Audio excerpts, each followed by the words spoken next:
Salibonani mthwakazi omuhle, siyalamukela njalo kwesinye isiqephu sethu sezindaba namhla ngoLwesithathu zili-13 kuNkwenkwezi ngomnyaka ka-2026. Indaba lizethulelwa ngikhethiwe Chuma. Ngesikhangele kwesihamba phambili namhlanje kumsakazo we-Citizens Movement Radio, uStima kanye loMuka babuyele njalo enkantolo.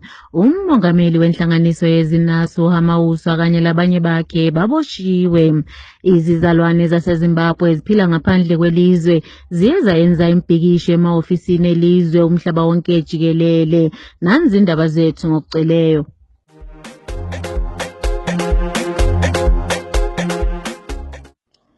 Umqoqi wabasha kunhlanganiso ye-Defend the Constitution Platform u-Emmanuel Sitima kanye lomunye wakhe abalwela amalungelo ndawonye uThakunda Muka baye bavela njalo enkantolo namhlanje. Laba babili betheswa amacala ukulimaza impahla, lokhu kusiza ngemva kokuba behlaselwe izigelekeqe zebandla leZANU-PF.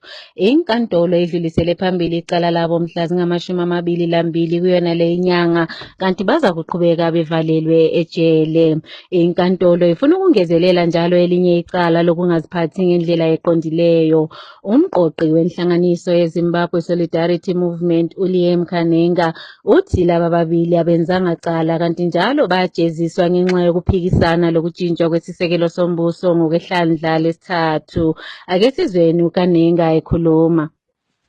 These comrades are innocent. We maintain that position without any fear of contradictions, because it was clear that they are being targeted for resisting Constitutional Amendment Bill number 3. Because the day that the comrades walk to City Sports Center to where they wanted to express their views, and apparently denied just like everyone else, but shown opposition to Constitutional Amendment Bill number 3. It is the exact same day when Thakunda Muka's place of business is attacked, and when it's attacked by a fellow runner of a fellow community member who is also a runner of and he accuses them of damaging his property, which is not true, because Thakunda Muka was actually reporting a case of assault when his place of business was attacked by ZANU-PF thugs. Then all of a sudden it involves also Emmanuel Sitima. Then Sitima is taken a few days later and charged with the same crime. Then you ask yourself, all this does not stick and does not make sense. It does not stick and it does not make sense. It clearly shows that it was just mere targeting, because this comrade who reported them is a youth chairman of ZANU-PF within the community. So we understood what he meant, but we continue to demand the freedom and unconditional release of our comrades, and we continue to say no to 2030, no to Constitutional Amendment Bill number 3. We want a better Zimbabwe in our lifetime, a better Zimbabwe where dictatorship does not consolidate its control and rule through a corrupt legislation. Amapholisa asebophe umongameli wenhlanganiso yezinasu uLibert Hamauso kanye labanye bakhe eMbare Magistrates Court lapho bebehambe khona ukuyalalela icala likalowa engumongameli wezinasu uEmmanuel Sitima kanye loThakunda Muka. Omunye wayisiphathamandla kubandla liphikisayo Stephen Sarkozy Chuma uswele kakhulu kuboshwa kwabathungameli bezifundi lapho athe kuhlose kuba kubethuse njalo kubanikeze ukwesaba phambi kokuba kulalelwe ukuphikiswana mayelana lokujintshwa kwesisekelo sombuso ngokwehlandla lesithathu edale lephalamende. Ake sizweni okaChuma echasisa. Yes, we condemn in strongest terms the arrest of ZINASU President Libert Hamauso and 3 other students. We hear that the 4 were arrested at Mbare Magistrates Courts this morning whilst they were attending in solidarity the court of former ZINASU President Emmanuel Sitima and pro-democracy activist Thakunda Muka. What is clear is that Emmerson Mnangagwa, after taking away the grants from students, they now want to make sure that they muzzle the voice of students We know that Amauswa, Stima, and all the students that have been arrested, they are being arrested for questioning the status quo. They are being arrested for rejecting Constitutional Amendment Bill number 3. It is very clear that Emmerson Mnangagwa is afraid of students. It is very clear that Emmerson Mnangagwa is afraid of young people. Hence, this clampdown on students. Izizalwane zaseZimbabwe eziphila zise-United Kingdom ziza kubamba umbhikisho ngoLwesihlanu ngaphandle kwamahhovisi aseZimbabwe kwele London. Umbhikisho lo uhlose ukusola ukutshintshwa kwesisekelo sombuso ngokwehlandla lesithathu. Ngokuya kwesikhathi lelo langa ababhikishayo baza kudlulela phambili ehhovisini kamongameli ekunumber 10 Downing Street ukuze bahambise isicelo sabo sizwakale ngokutshintshwa kwesisekelo sombuso kanye lokwephulwa kwamalungelo abantu kwele Zimbabwe. Kusenjalo ngoMvulo mhla zili-18 kuza kubanjwa impikisho umhlaba wonke jikelele ukuvimba ukutshintshwa kwesisekelo sombuso ngokwehlandla lesithathu. Lokhu kuza ngemva kokuba abaphila ngaphandle kwelizwe bethi kumele bazwakalise amazwi abo ngendlela ilizwe laseZimbabwe elibuswa ngayo, ikakhulu izizalwane eziphila ngaphandle kwelizwe ngoba yizo eziletha imali ekhaya. Kwele United Kingdom impikisho iza kubanjwa ngaphandle kwamahhovisi aseZimbabwe kwele London ngehola le-12. Siye saxoxisana lomunye wabaqoqa lo umbhikisho eLondon, uChenai Mutambasere, osinikezele imininingwana. On Monday, the 18th of May, 2026, we are going to be meeting outside Zimbabwe House. This date is particularly important because it is coinciding with the second reading of the bill in the parliament in Zimbabwe.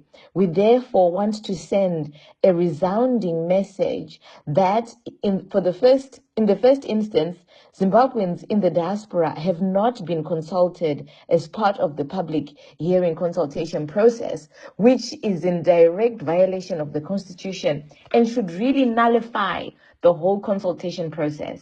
The second thing we want to register is to let it be known that us as Zimbabweans, we are not co-signatories in this. We do not want the Constitutional Amendment Bill number 3. Rather, what we want to focus on is to get our country back on the path towards democracy, where we can have credible, free and fair elections. We do not want Constitution Amendment Bill number 3 in its entirety rejected completely. And so we encourage all Zimbabweans living in the UK to make that sacrifice. Come and let's speak out together. The very fact that the embassy will be opened means that we actually have a direct connection to what is happening in Zimbabwe, and we are sending our messages directly through the embassy on the very same day that the bill is being read in Parliament. So I encourage everybody that can, please come through. If you can't come through this time, then please spread the word. Be part of the moment. Don't ignore the moment. This is a marked day in our history as a country and as a nation. And we must register. You must register that you were present and that you did something to let it be known to the world that you do not support the Constitution Amendment Bill number 3. Umthungameli wezakhamizi kwele Chirezi South uLivingston Chikutu uthi kakwenza ingqondo kuba lo khohlakeleyo uWicknell Chivayo aqhubeke ngokuhaza imali kanye lezimota ebantwini kukanti iningi labantu elizweni bayadubeka. uChikutu uthi izakhamizi eziningi zilala zingadlanga ngenxa yodubo, kodwa abantu labo abasondelelane lo mongameli yibo abaqhubeka ngokuhaza imali lezimota ebantwini. Ake sizweni uChikutu ekhuluma. Inkampani yeZim-Papers kubikwa isitshele unozindaba wabo wathola isipho esivela ku-Wicknell Chivayo ukuba asale iloba ashiye umsebenzi. Unozindaba lo waphiwa imota nguChivayo ngemva kokuba ebelengxoxiswana laye kumsakazo weCapitec FM. Inkampani le ithi umthetho wabo kawuvumi ukuba izisebenzi ziphiwe izipho ezedlula 100 edoleni leMelika. Omasiphathisane kwezempilakahle i-medical aid sebexwayise ukuba utshintsho lwenziwa nguhulumende lokubavimba ukuba bebelezibhedlela kanye lenhlelo ezinye ezincedisa kwezempilakahle akuzi kuhamba kahle. Omasincedisane laba kwezempilakahle baxwayisa ngokuba isinqumo sokubavimba ukuba babelezibhedlela ziza kuchiya umkhandlo omkhulu ezakhamizini ikakhulu nxa sokukhangelwa ilungelo lomuntu wonke lokuba athole impilakahle. Okwakhathesi izibhedlela zikahulumende zisesimeni esibi kanti njalo izakhamizi eziningi sizithembe bona omasincedisane kwezempilakahle kanye lezibhedlela ezizimele zodwa. Icala likalowo wayengungqongqoshi wezokuvakatsha elizweni liye lalahlwa namhlanje enkantolo ephezulu kweleHarare. uWalter Mzembi wakhishwa enkantolo kuviki ephelileyo ngemva kokuhlala inyanga ezili-11 ebhadla ejele kanti waphiwa isibambiso. Ubesetheswa amacala wenkohlakalo kusukela ekupheni kwakhe omabonakude labo kwakumele basetshenziswe emabandleni ukubuka umdlalo we-2010 World Cup. Ake sithole imininingwana eminingi mayelana ngalokho okwenzakale enkantolo namhlanje. Prison, there's a community out there which obviously sympathizing it.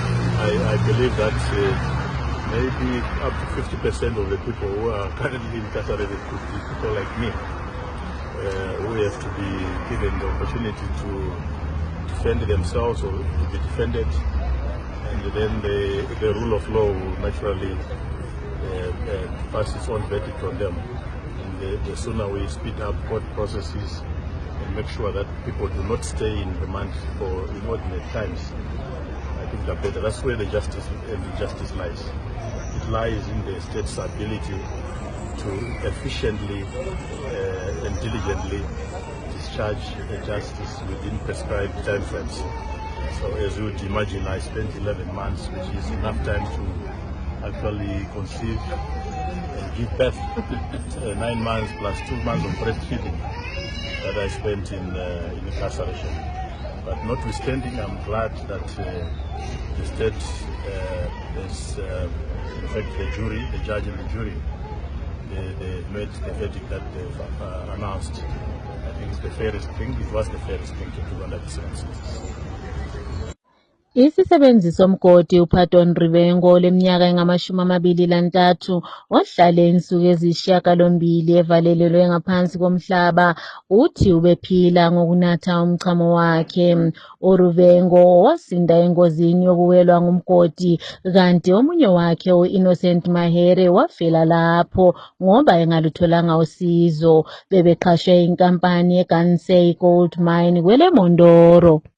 Umongameli wase-Uganda uYoweri Kaguta Museveni oleminyaka engama-81 uye wagcotshwa ngokuba ngumongameli ngokwehlandla lesikhombisa izolo. uMuseveni wabusa ilizwe kusukela ngomnyaka ka-1986 wetheswa icala lokweba ukhetho. Omunye wakhe abencintisana laye uRobert Sentamu Kyagulanyi owaziwa ngokuthi nguBobi Wine ulokhu esacashile kusukela ekuqaleni komnyaka lapho kwaphela khona ukhetho lolu olwaba lodlame kanti njalo abantu babehlukunyezwa.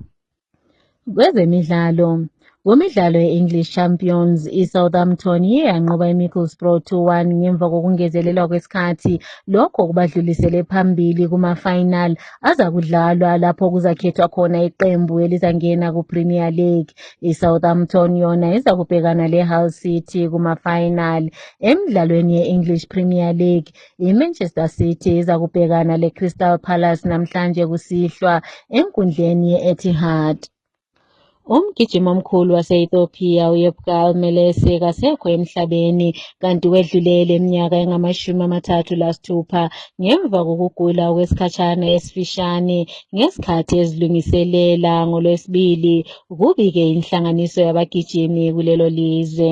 Ube wathola isicoco sokugijima emjahweni we-Houston, owe-Prague kanye lowe-Shanghai kanti njalo besezilungiselela kumjaho we-Ottawa oza kuba khona mhla zingama-24 kuyona le inyanga.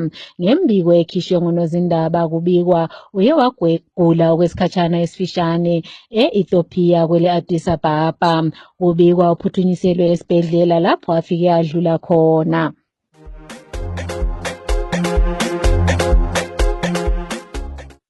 Ukuziphetha lezi ndaba kumsakazo we-Citizens Movement Radio nanze bezihamba phambili.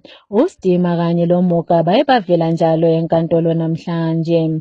Umthungameli wenhlanganiso yezinasu uHamauswa labanye baboshiwe. Izizalwane zaseZimbabwe eziphila ngaphandle kwelizwe ziza kubamba impikisho emahhofisini elizwe umhlaba wonke jikelele. Siziphetha lapha lezi ndaba.